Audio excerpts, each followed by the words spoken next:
اور جناب نبی کریم صلی اللہ علیہ وسلم کی جو تعلیمات ہیں اس کی روشنی میں ذرا یوں سمجھیں کہ مدینہ کی زندگی میں، مدنی دور میں جناب نبی کریم صلی اللہ علیہ وسلم نے مسلمانوں کو الگ تہذیب اختیار کرنے کا حکم دیا، الگ تہذیب دی، الگ کلچر دیا۔ اس وقت مدینہ کے اندر جو تہذیب تھی کہ یہود رہا کرتے تھے، بلکہ اس وقت معاشرے میں پوری دنیا میں 4 قسم کی تہذیبیں تھیں۔ ایک مدینہ کے اندر یہودیوں کی تہذیب تھی، اور ایک فارس کے اندر جس کا بادشاہ کسرا تھا، وہاں پر مجوسی اور آتش پرستوں کی تہذیب تھی۔ مکہ کے اندر مشرکین مکہ کی تہذیب تھی، اور روم کے اندر جس کا بادشاہ قیصر تھا، وہاں پر عیسائیوں کی تہذیب تھی۔ اب اگر ہم ذرا اسلام کے احکامات کا مطالعہ کریں اسی آیت کریمہ کی روشنی میں، اس آیت سے بھی یہی معلوم ہو رہا ہے کہ اسلام مذہب کے معاملے میں، دین کے معاملے میں بڑا حساس ہے۔ اسلام نے اپنے احکامات اور اپنی تعلیمات کو دوسروں کے مذاہب اور دوسروں کی تہذیب اور کلچر سے دور رکھا ہے، اپنی الگ تہذیب دی ہے۔ چنانچہ اگر آپ مکہ کے اندر مشرکین مکہ کی تہذیب کو دیکھیں تو مشرکین مکہ کے ہاں یہ تہذیب تھی کہ جب بچہ پیدا ہوتا تھا تو جب اس کا عقیقہ کرتے تھے تو اس وقت اس کے خون کے اندر روئی کو ڈبو کر اس کے ماتھے پر لگایا کرتے تھے۔ تو جناب نبی کریم صلی اللہ علیہ وسلم نے تعلیم دی کہ نہیں، ایسا کرنے کی اسلام میں اجازت نہیں۔ تم عقیقے کے موقع پر روئی کو خون کے اندر ڈبونے کے بجائے، روئی کو خون کے اندر ڈبونے کے بجائے اسے جو ہے وہ کسی اور چیز میں ڈبو کر جو ہے وہ ماتھے پر لگاؤ۔ خون میں ڈبونے کی اجازت نہیں ہے۔ اس تہذیب سے الگ رکھا مسلمانوں کو۔ پھر دوسری طرف آپ دیکھیے کہ حضرت عبداللہ ابن عمر ابن عاص رضی اللہ تعالی عنہ فرماتے ہیں کہ میں ایک مرتبہ جناب نبی کریم صلی اللہ علیہ وسلم کی خدمت میں حاضر ہوا، اور میں نے زرد رنگ کے کپڑے پہنے ہوئے تھے۔ تو حضور نے مجھے دیکھا اور دیکھ کر عتاب والے انداز میں فرمایا کہ عبداللہ ابن عمر ابن عاص، کیا یہ کپڑے تمہیں تمہاری ماں نے پہنائے ہیں؟ تو حضور کا یہ عتاب والا انداز سن کر میں نے عرض کیا کہ یا رسول اللہ صلی اللہ علیہ وسلم، اس کے رنگ کو اتار دو، اس لیے کہ کچا رنگ ہوتا تھا، اتر جایا کرتا تھا۔ تو حضور نے فرمایا کہ نہیں، بلکہ اس کپڑے کو جلا دو، اس کپڑے کو جلا دو۔ تو معلوم ہوا کہ جناب نبی کریم صلی اللہ علیہ وسلم اس معاشرے کے اندر جو تہذیب تھی وہ خاص قسم کے لوگ پہنا کرتے تھے، اس سے دور رکھ رہے ہیں کہ مسلمانوں تم اپنی تہذیب الگ اختیار کرو، تمہیں اس کی نقل کرنے کی اجازت نہیں ہے۔ اسی طریقے سے پھر آئیے کہ حضرت عمر فاروق رضی اللہ تعالی عنہ، مشہور صحابی حضرت عمر فاروق رضی اللہ تعالی عنہ، جن کے بارے میں جناب نبی کریم صلی اللہ علیہ وسلم نے فرمایا کہ اگر میرے بعد کوئی نبی ہوتا، لو کان بعدی نبی لکان عمر، کہ اگر میرے بعد کسی نبی نے آنا ہوتا تو وہ حضرت عمر ہوتے، لیکن میرے بعد کسی نبی نے نہیں آنا۔ نبوت کا سلسلہ جناب نبی کریم صلی اللہ علیہ وسلم پر ختم ہو چکا ہے، حضور کے اوپر نبوت کا سلسلہ ختم ہو چکا ہے، اب اس کے بعد کوئی نبی نہیں ہو سکتا۔ جب حضرت عمر فاروق رضی اللہ تعالی عنہ جیسا صحابی رسول نبی نہیں ہو سکتا تو 1400 سال کے بعد مرزا غلام قادیانی کیسا نبی ہو سکتا ہے؟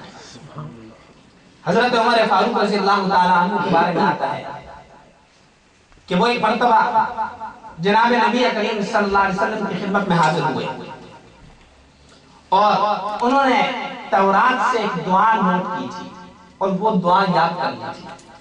انہوں نے آ کر وہ دعا جناب نبی کریم صلی اللہ علیہ وسلم کی خدمت میں سنائی، تو حضور اقدس صلی اللہ علیہ وسلم نے عتاب فرمایا، تیری ماں تجھ کو روئے کیا تمہارے لیے کتاب اللہ کافی نہیں؟ کیا تمہارے لیے قرآن کریم کافی نہیں؟ اب حضرت عمر فاروق جیسا صحابی، اس کا تو دین اسلام سے دور ہونے کا سوال ہی نہیں پیدا ہو سکتا، لیکن جناب نبی کریم صلی اللہ علیہ وسلم فرما رہے ہیں کہ نہیں، تورات سے دعا یاد کرنے کی ضرورت نہیں، بلکہ تمہارے لیے کتاب اللہ ہی کافی ہے۔ تو معلوم ہوا کہ شریعت اسلامیہ میں جناب نبی کریم صلی اللہ علیہ وسلم نے ایک الگ تہذیب دی، اور اس وقت معاشرے کے اندر جو 4 قسم کی تہذیبیں تھیں اس سے دور رکھنے کا حکم دیا۔ جیسے عبادات کے اندر دیکھ لیں، عبادات کے اندر کہ فرمائے کہ تم سحری کیا کرو، سحری کے فضائل بیان فرمائے، اس لیے کہ اہل کتاب کے ہاں وہ سحری نہیں کیا کرتے تھے، تو فرمایا کہ تم سحری کیا کرو، سحری کی ترغیب دی گئی۔ افطار کے اندر فرمایا کہ جلدی کرو، اس لیے کہ اہل کتاب کے ہاں یہ تھا کہ جتنا لیٹ اور تاخیر سے افطاری کرو گے اتنا ثواب زیادہ ہوگا، لیکن فرمایا کہ نہیں، اسلام کے اندر یہ ہے کہ جلد جیسے ہی سورج غروب ہوا فوراً افطاری کرو، اگر تاخیر کی تو روزہ مکروہ ہو جائے گا۔ عبادتوں کے اندر بھی اسلام نے ان سے دور رکھنے کی کوشش کی ہے۔ پھر اسی طریقے سے گھر کو دیکھ لیں کہ انسان کی تہذیب کا یونٹ سب سے پہلا گھر ہوتا ہے، تو گھروں کے اندر دیکھ لیں کہ جناب نبی کریم صلی اللہ علیہ وسلم نے صفائی کا حکم دیا، اس لیے کہ مدینہ منورہ کے اندر جہاں پر یہودی آباد تھے ان کے ہاں صفائی کا رواج نہیں تھا، ان کے گھر میلے ہوا کرتے تھے، تو جناب نبی کریم صلی اللہ علیہ وسلم نے تعلیم دی، اور آج مستشرقین بھی اس بات کو تسلیم کرتے ہیں کہ اسلام وہ واحد مذہب ہے کہ جس نے صفائی کو ایمان کا حصہ قرار دیا ہے۔ الطہور شطر الایمان، صفائی کی ترغیب دی، حدیث ہے باقاعدہ کتابوں کے اندر کہ حضور نے فرمایا، اسی الفاظ میں فرمایا کہ تم اپنے گھروں کی صفائی کیا کرو، اپنے گھروں کو یہود و نصارہ کی طرح میلا اور کچیلا نہ رکھا کرو، تاکہ گھر کے باہر سے گزرنے والا انسان جب اس گھر کو دیکھے کہ یہ صاف ستھرا ہے تو وہ سمجھ جائے کہ یہ کسی مسلمان کا گھر ہے، اور اگر میلا کچیلا دیکھے تو وہ سمجھ جائے کہ یہ کسی یہودی اور نصرانی کا گھر ہے۔ یہ ہمیں اسلام نے تعلیم دی، اگرچہ اس پر ہم عمل نہیں کرتے، وہ دوسرے مذاہب والے عمل کر رہے ہیں، لیکن اگر آپ تاریخ کا بھی مطالعہ کریں تو جب مسلمانوں کی حکومت تھی تو وہاں پر صفائی اور ستھرائی کا بڑا رواج تھا، اور یہ چیزیں انہوں نے وہاں سے لی۔ تو میں نے یہ 2-3 باتیں عرض کی اس لیے کہ دیکھیں اسلام ہمیں دوسروں سے، دوسروں کی تہذیب سے اور دوسروں کی نقالی سے اور دوسروں کے معاملات سے ہمیں دور رکھ رہا ہے، کہ یہ نہیں کہ تم کچھ احکامات تو اسلام کے مان لو، کچھ تعلیمات تو اسلام کی جو ہے وہ اپنی زندگی کے اندر اپنا لو، اور کچھ تھوڑی بہت جو ہے وہ ان کی اپنا لو۔ فرمایا کہ نہیں، اس کی اجازت نہیں، اب مومن ہوئے ہو تو اسلام میں پورے کے پورے داخل ہونا پڑے، اسلام میں پورے کے پورے داخل ہونا پڑے۔ اور یاد رکھیے میرے بزرگوں اور دوستوں، اسلام صرف چند عقائد اور عبادات کا نام نہیں ہے، اسلام صرف چند عقائد اور عبادات کا نام نہیں، اسلام انسان کی ولادت سے لے کر وفات تک ہر مرحلے پر اس کی رہنمائی کرتا ہے، اور اس کے احکامات موجود ہیں۔ اسلام نام ہے عقائد، عبادات، معاملات، شریعت اور اخلاق کا، ان 5 کا نام دین ہے، اور جب مسلمان ان 5 شعبوں کو اپنی زندگی کے اندر اپنائے گا تو تب وہ مسلمان ہے، تب وہ دیندار ہے، ورنہ اگر ایک انسان صرف عقائد کی حد تک عقیدوں کو تسلیم کرے، عبادات بھی کرے، لیکن اس کے معاملات درست نہ ہو، بازار میں جائے تو جھوٹ بولے، خرید و فروخت میں جو ہے وہ خیانت ہو، دھوکہ ہو، معاملات اس کی درست نہ ہو، اس کی معاشرت درست نہ ہو، اس کے اخلاق درست نہ ہو، تو وہ کامل دیندار نہیں ہو سکتا۔ وہ ہاں اسے عبادت گزار تو کہہ سکتے ہیں، لیکن اسے دیندار اور مسلمان نہیں کہہ سکتے۔ پکا مسلمان بننے کے لیے اسلام کے تمام شعبوں پر عمل کرنا پڑے گا، اللہ کا خوف اپنے دل کے اندر پیدا کرنا پڑے گا۔ وہ مشہور واقعہ حضرت عمر فاروق رضی اللہ تعالیٰ عنہ کا کہ راستے میں سفر پر تھے، ایک چرواہے سے ملاقات ہوئی۔ حضرت عمر فاروق رضی اللہ تعالیٰ عنہ کے پاس کھانا ختم ہو چکا ہے۔ چرواہے سے کہا کہ مجھے دودھ پیش کر دو، اس لیے کہ عرب کے ہاں یہ رواج تھا کہ مہمان کو جب کوئی مسافر ہوتا ہے تو اسے دودھ دے دیا کرتے تھے۔ تو چرواہے نے کہا کہ ان بکریوں کا مالک میں نہیں ہوں، ان بکریوں کا مالک میں نہیں ہوں، اس کا مالک کوئی اور ہے، اس لیے میں تمہیں دودھ نہیں دے سکتا۔ تو حضرت عمر فاروق رضی اللہ تعالیٰ عنہ نے اسے فرمایا کہ دیکھو ایک معاملہ کرتے ہیں کہ تم مجھے ایک بکری بیچ دو، میں تمہیں پیسے دے دیتا ہوں، تمہیں پیسے مل جائیں گے اور مجھے بکری مل جائے گی، اور رہی بات مالک کی تو جب وہ پوچھے تو تم کہہ دینا کہ ایک بکری تھی اسے بھیڑیا کھا گیا، یہ عام طور پر ہوا کرتا تھا، تو مالک تمہاری بات کو تسلیم کر لے گا۔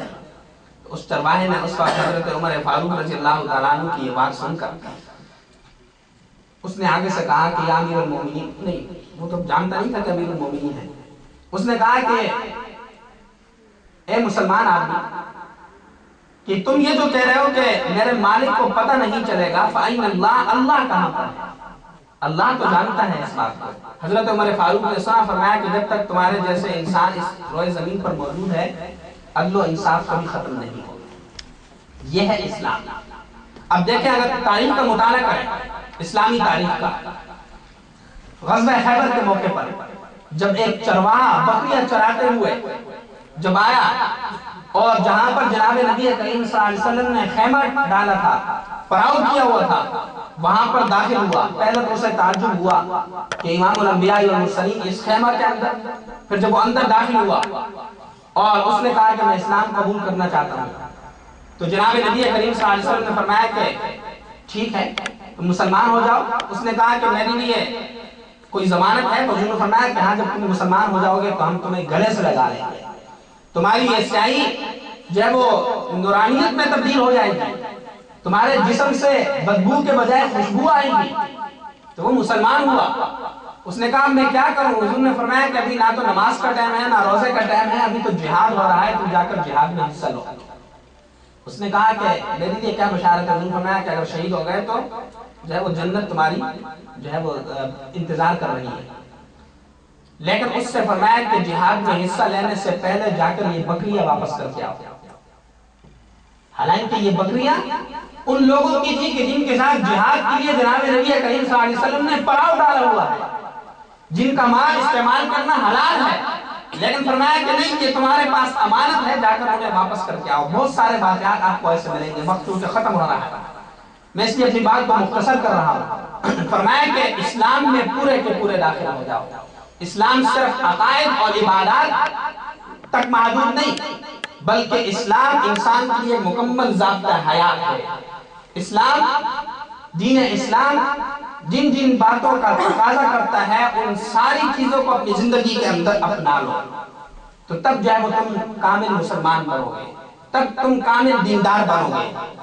ورنہ فرمایا کہ وہی چیز، وہی مسلمان ہو تم، لیکن کبھی کبھی ہم سوچتے ہیں کہ ہم نے کلمہ پڑھا ہوا ہے، ہم مسلمان ہیں، لیکن اس کے باوجود ہم آج جو ہے وہ ذلت میں پڑے ہوئے ہیں، ظلم کی چکی میں پس رہے ہیں، اور جبکہ حضرات صحابہ جن کے اوپر جو ہے وہ اللہ تبارک و تعالیٰ کی طرف سے مدد اور نصرت آتی تھی، اور ہم پر وہ مدد اور نصرت کیوں نہیں آتی؟ تو ہم پر مدد اور نصرت اس لیے نہیں آتی کہ ہم نے اسلام کو چھوڑ دیا ہے، ہم نے اسلام کی تمام تعلیمات کو پس پش ڈال دیا ہے۔ تکبیر تو اب بھی ہوتی ہے مسجد کی فضا میں انور، جس ضرب سے دل ہل جاتے تھے وہ ضرب لگانا بھول گئے۔ لگاتا تھا جب تو نعرہ تو خیبر توڑ دیتا تھا، حکم دیتا تھا سمندر کو تو راستہ چھوڑ دیتا۔ تو آج ہمیں وہ فتوحات کیوں نہیں حاصل ہو رہی؟ ہم کیوں ذلت میں پڑے ہیں؟ اس لیے کہ ہمیں اسلام کی حقیقی صورت حاصل نہیں ہے، اصل اسلام ہمیں حاصل نہیں، ہماری زندگیوں کے اندر نہیں۔ اس آیت کریمہ میں اللہ تبارک و تعالی ہم سے یہ مطالبہ کر رہے ہیں کہ اسلام میں پورے کے پورے داخل ہو جاؤ۔ اب یہاں پر مجھے ایک بات یاد آئی، مولانا ابوالحسن ندوی رحمۃ اللہ علیہ کی بڑی اہم بات، انہوں نے ایک مضمون لکھا، فرمایا کہ ایک ہوتی ہے حقیقت اور ایک ہوتی ہے صورت۔ آپ دیکھتے ہیں کہ جو ہے وہ پھل اور پھول جو ہے وہ اس کی صورت ہوتی ہے بسا اوقات، لیکن اس صورت کے اندر وہ ذائقہ اور وہ خوشبو نہیں ہوتی جو اصل پھل اور پھول کے اندر ہوتی ہے، وہ ذائقہ اور وہ مزہ نہیں ہوتا۔ اور یاد رکھیے کہ صورت چاہے وہ جتنی بھی بڑی سے بڑی کیوں نہ ہو، چھوٹی سی چھوٹی حقیقت کا مقابلہ نہیں کر سکتی۔ اب ایک جو ہے وہ چمڑے کے اندر، شہد کے چمڑے کے اندر بھوسا ڈال دو اور شہد بنا دو، لیکن اب چھوٹا سا بچہ جا کر اسے پش کرے گا تو وہ گر جائے گا، اس لیے کہ وہ بچہ حقیقت ہے، چھوٹا ہے لیکن حقیقت ہے، اور وہ شہد اگرچہ بڑا دکھائی دے رہا ہے لیکن وہ صورت ہے۔ تو بڑی سی بڑی صورت چھوٹی سی چھوٹی حقیقت کا مقابلہ نہیں کر سکتی۔ اب اسے مولانا ابوالحسن ندوی رحمۃ اللہ علیہ نے یہ اس طریقے سے سمجھایا، فرمایا کہ زُيِّنَ لِلنَّاسِ حُبُّ الشَّهَوَاتِ مِنَ النِّسَاءِ وَالْبَنِينَ وَالْقَنَاطِيرِ الْمُقَنطَرَةِ مِنَ الذَّهَبِ وَالْفِضَّةِ وَالْخَيْلِ الْمُسَوَّمَةِ وَالْأَنْعَامِ وَالْحَرْثِ، کہ اللہ تبارک و تعالیٰ فرمانے کہ دنیا کی محبت، عورتوں کی محبت، اولاد کی محبت، سونے چاندی کا ڈھیر، یہ ساری کی ساری چیزیں تمہارے لیے مزین کی گئی ہیں، یہ حقیقت ہے، یہ حقیقت ہے۔ اب اس حقیقت کا مقابلہ کرنے کے لیے حقیقت چاہیے، صورت نہیں۔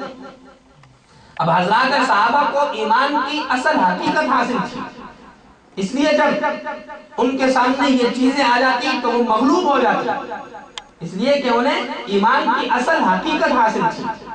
لیکن آج ہمارا ایمان کہیں مال و دولت سامنے آ جائے تو ہمارا ایمان ختم ہو جاتا ہے، کہیں ہم بیوی کے آگے جو ہے وہ سر جھکا دیتے ہیں، کہیں ہم اولاد کے آگے سر جھکا دیتے ہیں، کہیں ہم جو ہے وہ دوسری چیزوں کے آگے سر جھکا دیتے ہیں، اس لیے کہ ہمیں ایمان کی حقیقت حاصل نہیں۔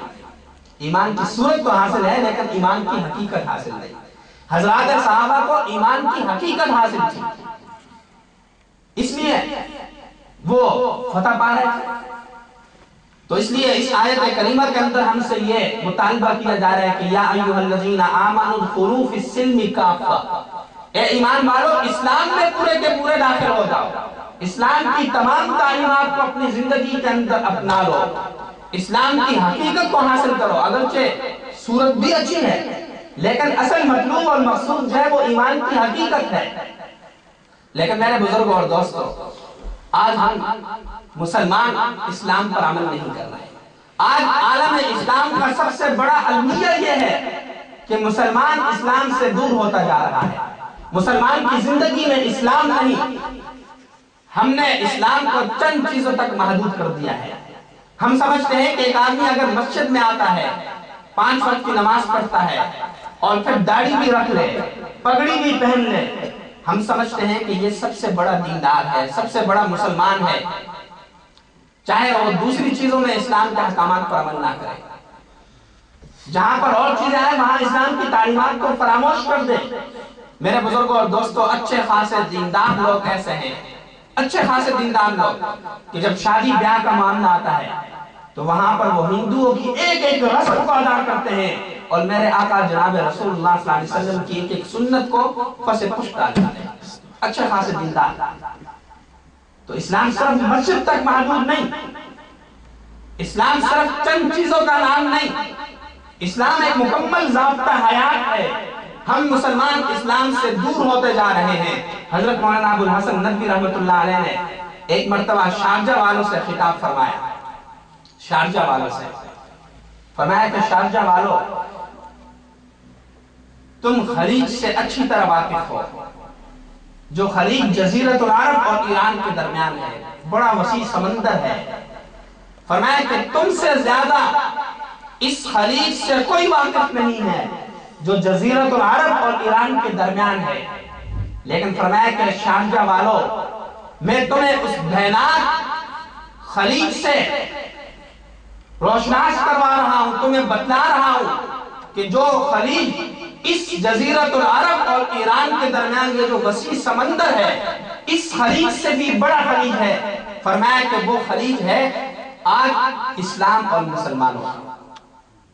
کہ آج مسلمانوں کے درمیان اور اسلام کے درمیان بہت بڑی خلیج ہے.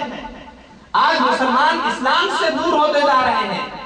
مسلمانوں نے اسلام کو اپنی زندگی کے اندر اپنانا چھوڑ دیا ہے. یہ اس سے بھی بڑی خلیج ہے. اور میں وہ واقعہ عرض کر دوں جو ہمارے حضرت مفتی اعظم پاکستان حضرت ہمارے استاد حضرت مفتی محمد رفیع عثمانی صاحب دامت برکاتہم العالیہ نے سنایا بیانات کے اندر. اللہ تبارک و تعالیٰ ان کی عمر میں برکت ہی برکت عطا فرمایا. ان کا سایہ ہم پر تادیر قائم و دائم رکھے عافیت کے ساتھ. انہوں نے فرمایا توجہ کے ساتھ میرے بزرگوں اور دوستوں بات سننے کی ہے. فرمایا کہ ہم کینیڈا گئے اور کینیڈا میں ہم ایک سکھ کے ہوٹل میں گئے کھانا کھانے کے لیے. ایک سکھ کے ہوٹل میں کھانا کھانے کے لیے گئے. جب ہم کھانا سے فارغ ہو چکے تو وہ سکھ ہماری خدمت میں حاضر ہوا اور اس نے کہا کہ میں مسلمان ہونا چاہتا ہوں, مجھے کیا کرنا پڑے گا؟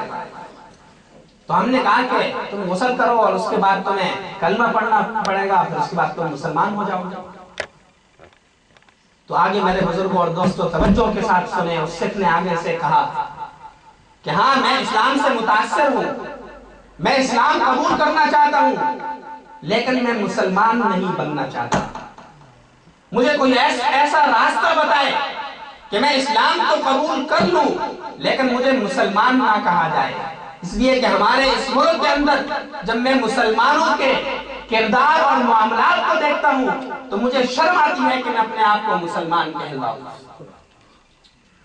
میں اپنے آپ کو مسلمان کہلاؤں, مجھے شرم آتی ہے. اور پھر مجھے اپنے استاد محترم حضرت مفتی محمد رفیع عثمانی صاحب دامت برکاتہم کی وہ بات اچھی طرح نقش ہے. جب میرا دارالعلوم کراچی میں پہلا سال تھا, انہوں نے مجھے اچھی طرح وہ بات یاد ہے, وہ جگہ بھی یاد ہے کہ جہاں پر میں بیٹھا تھا. مجھے وہ بات کبھی نہیں بھول سکتی. حضرت نے ایک دفعہ بڑے اطاعت میں آ کر غصے میں آ کر فرمایا تھا کہ آج کفار اور کافر دائرہ اسلام میں داخل ہونا چاہتے ہیں. کافر اسلام کے دروازے پر کھڑے ہیں لیکن ان کے اسلام میں داخل ہونے کے لیے سب سے بڑی رکاوٹ خود مسلمان ہیں. آج سب سے بڑی رکاوٹ ہم ہیں. آج اگر ہم اپنی زندگیوں کو درست کر لیں, آج اگر ہماری زندگی اللہ اور اس کے رسول کے تمام احکامات کے مطابق گزرنا شروع ہو جائے, ہماری زندگی حضور کے اسوہ حسنہ کے مطابق ہو جائے, تو پھر کوئی میڈیا بھی کوئی بھی کسی کو اسلام سے دور نہیں کر سکتا بشرطے کہ ہم خود اسلام کے اوپر عمل کرنے والے بن جائیں. آج جب مسلمانوں سے غیر مسلموں کو کیا فائدہ ہوگا؟ ایمان قبول کرنے کے بعد اس کے بہت سارے احکام ہیں. ایمان تو جڑ ہے, اس کے بعد اس کی شاخیں ہیں, درخت ہیں, پھل فروٹ ہیں.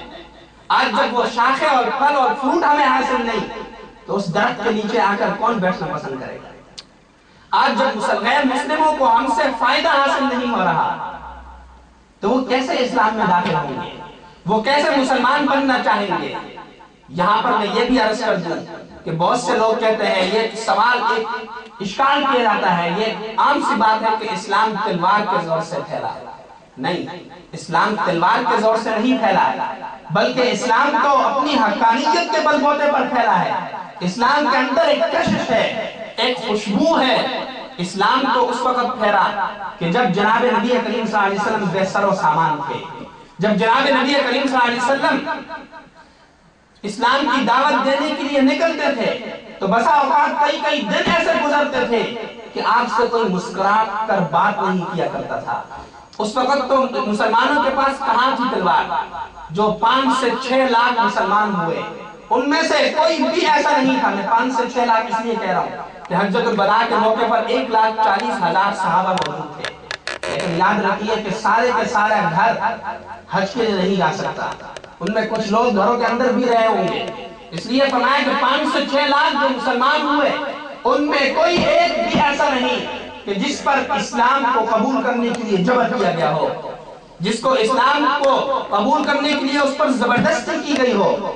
کوئی بھی ایسا نہیں, بلکہ ازالت الخفاق کے اندر حضرت شاہ ولی اللہ رحمۃ اللہ علیہ نے لکھا کہ حضرت عمر فاروق رضی اللہ تعالیٰ عنہ کے زمانے میں ان کا ایک غلام تھا جس کا نام وسیق تھا. وہ کتابت کیا کرتا تھا, آپ کے لیے کام کرتا تھا. آپ اس کی امانت اور دیانت سے بڑے خوش تھے. وہ غیر مسلم تھا, مسلمان نہیں تھا. اور آپ چاہتے تھے کہ وہ مسلمان ہو جائے، لیکن آپ نے اسے ایک دن فرمایا کہ وسیع، اگر اسلام کے اندر جبر اور زبردستی ہوتی تو میں تمہیں مجبور کرتا کہ تم اسلام میں داخل ہو جاؤ، لیکن اسلام کے اندر زبردستی اور جبر نہیں ہے۔ اسلام حضرات صحابہ کی تجارت کے ذریعے سے پھیلا، حضرات صحابہ کے معاملات کے ذریعے سے پھیلا۔ ہاں، ہم یہ کہتے ہیں کہ اسلام کو روکنے کے لیے، اسلام کا راستہ روکنے کے لیے تو جبر کیا گیا ہے، اس کے لیے تو تلوار استعمال کی گئی، لیکن اسلام کو پھیلانے کے لیے تلوار نہیں استعمال کی گئی۔ آپ پورے اسلامی تاریخ میں کوئی ایسا واقعہ نہیں دکھا سکتے کہ جہاں پر کسی کو زبردستی مسلمان کیا گیا ہو۔ اسلام کے اندر جبر اور زبردستی نہیں ہے۔ آپ اندلس کی تاریخ کا مطالعہ کریں کہ اندلس کے اندر مسلمانوں نے 800 سال حکومت کی، اور پھر اس کے بعد جب مسلمان آپس کی خانہ جنگیوں کی وجہ سے مغلوب ہو گئے اور دوسرے لوگوں کو، عیسائیوں کو جب حکومت حاصل ہوئی تو انہوں نے کیا کیا کہ چند دنوں کے اندر تمام کی تمام مسجدوں کو، مدرسوں کو استقبال خانے میں تبدیل کر دیا، اور ہزاروں عورتوں کو ایک مسجد میں جمع کر کے بم سے، بارود سے اڑا دیا گیا۔ اور پھر چند دنوں کے بعد اس اندلس کے اندر جس پر مسلمانوں نے 800 سال حکومت کی تھی، وہاں پر کوئی بھی مسلمان نہیں بچا۔ میرے بزرگوں اور دوستوں، اسلام کی یہ تعلیمات نہیں ہے۔ دور نہیں جائیے، آج کی بات کیجیے کہ آج آپ دیکھیں یہ 50 سالہ جو لاسٹ 50 سالہ جو دور گزرا ہے، اس کو آپ دیکھیے، ان 50 سالوں کے اندر مسلمان کتنے مغلوب ہیں، مسلمان کتنے مغلوب ہیں۔ لیکن یہ سروے بتاتا ہے، تحقیق یہ بتاتی ہے کہ ان 50 سالوں کے اندر اسلام صرف 10% نہیں، 20، 30، 40% نہیں، مسلمانوں کے تعداد میں 235% اضافہ ہوا ہے۔ 235% اضافہ ہوا ہے۔ آج کہاں ہے مسلمان کے پاس تلوار؟ اسلام کے اندر اپنی ایک حقانیت ہے، اپنی ایک کشش ہے۔ یہ الگ بات ہے کہ ہم دور ہو رہے ہیں، ہمارا اسلام سے کوئی تعلق نہیں۔ حضرات صحابہ کے زمانے میں کتنی جنگیں ہوئی اور ہمارے زمانے میں کتنی جنگیں ہوئی؟ مجھے تو یاد نہیں کہ کوئی جنگ ہوئی ہو، لیکن کیا بات ہے کہ آج جب مسلمان کو دیکھتے ہیں غیر مسلم تو وہ کہتے ہیں کہ دہشت گرد آ رہے ہیں، اور حضرات صحابہ جنہوں نے جنگوں میں حصہ لیا، جنگیں کی، اور ان کی محنت سماجت کی جاتی تھی کہ آؤ ہمارے علاقے کو فتح کر لو، اس لیے کہ ان سے کچھ مل رہا تھا۔ آج مسلمان لینے والا ہے، دینے والا نہیں۔ تو میرے بزرگوں اور دوستوں، میں اپنی بات کو ختم کرتا ہوں کہ آج اسلام کی حقیقی اسلام کی ضرورت ہے، حقیقی اسلام کو اپنانے کی ضرورت ہے۔ پورے کے پورے اسلام میں داخل اگر ہم ہو جائیں گے تو پھر اسلام جو ہے وہ غیر مسلم جو ہے وہ بھی اسلام کے اندر خود بخود داخل ہوں گے۔ آج ہم سب سے بڑی رکاوٹ ہے۔ اس لیے میرے بزرگوں اور دوستوں، اپنی زندگیوں کو تبدیل کیجئے۔ ہمارے اس درس کا مقصد یہ نہیں کہ ہم صرف جو ہے وہ تقریر سن لیں، بیان سن لیں اور اس کے بعد جو ہے وہ دامن جھاڑ کر چلے جائیں۔ ہمارے اس درس کا مقصد یہ ہے کہ ہم اپنی زندگیوں کے اندر انقلاب لائیں۔ جب یہاں پر آئیں تو طلب کے ساتھ آئیں اور اس نیت کے ساتھ آئیں کہ ہم جو بھی سنیں گے اس کو اپنی زندگی کے اندر اپنائیں گے۔ اس لیے اس بات کا عزم کیجئے کہ ہم نے جو کچھ سنا ہے اس کو ہم اپنی زندگی کے اندر اپنائیں گے، پورے کے پورے اسلام کے اندر داخل ہوں گے۔ فرمایا کہ یا ایھا الذین آمنوا ادخلوا فی السلم کافہ، اے ایمان والو اسلام میں پورے کے پورے داخل ہو جاؤ، پورا کا پورا اسلام میں داخل ہونا پڑے گا۔ یہ جسم جو ہم نے تمہیں دیا ہے یہ تمہارا جسم نہیں، یہ ہمارا ہے، یہ جسم اللہ کا ہے۔ تمہیں جو اللہ نے مال و دولت دیا یہ تمہاری نہیں، یہ ہماری ہے۔ اس پورے کے پورے بدن کو اور اپنی ساری چیزوں کو اسلام کے احکامات کے تحت گزارنا ہوگا، پورے کے پورے اسلام میں داخل ہونا پڑے گا۔ وَلَا تَتَّبِعُوا خُطُوَاتِ الشَّيْطَانِ، فرمایا کہ شیطان کے نقش قدم پر نہ چلو۔ یہ نہیں کہ کچھ احکام اور کچھ چیزیں تو اسلام والی اور کچھ چیزیں غیر مسلموں والی، اور میں ایسے نہیں، شیطان کے نقش قدم پر نہ چلو۔ یقیناً اِنَّهُ لَكُمْ عَدُوٌّ مُّبِينٌ، یقین جانو کہ وہ تمہارا کھلا دشمن ہے۔ فَإِن زَلَلْتُم مِّن بَعْدِ مَا جَاءَتْكُمُ الْبَيِّنَاتُ، فرمایا کہ پھر جو روشن دلائل تمہارے پاس آ چکے ہیں، اگر تم ان کے بعد بھی راہ راست سے پھسل گئے تو فَاعْلَمُوا أَنَّ اللَّهَ عَزِيزٌ حَكِيمٌ، فرمایا کہ یاد رکھو کہ اللہ اقتدار میں بھی کامل ہے اور اللہ حکمت میں بھی کامل ہے۔ اللہ ہی عزت دینے والا ہے، اللہ ہی جو ہے وہ غالب کرنے والا ہے۔ اگر ان چیزوں کو سمجھنے کے بعد بھی اگر تم نے اپنی زندگیوں کو چینج نہیں کیا تو فرمایا کہ اللہ غالب بھی ہے اور حکمت والا بھی ہے۔ اللہ کا عذاب بھی آ سکتا ہے، اللہ ذلت میں بھی مبتلا کر سکتا ہے، اور حکمت والا بھی ہے کہ بسا اوقات اللہ تبارک و تعالی حکمت اور مصلحت کے ساتھ عذاب کے اندر تاخیر فرماتے ہیں۔ اس کا یہ مطلب نہیں ہوتا کہ عذاب نہیں آئے گا۔ دعا فرمائیں کہ اللہ تبارک و تعالی مجھے بھی اور آپ کو بھی اور ہم سب کو دین کے تمام احکامات پر عمل کرنے کی توفیق عطا فرمائے، اور دین کے تمام احکامات کو اپنی زندگی کے اندر اپنانے کی توفیق عطا فرمائے۔ وآخر دعوانا الحمدللہ رب العالمین۔ تشریف رکھیں، یہ ہمارے مدرسے کا ایک طالب علم ہے، یہ بیان کرے گا تھوڑا سا مختصر سا۔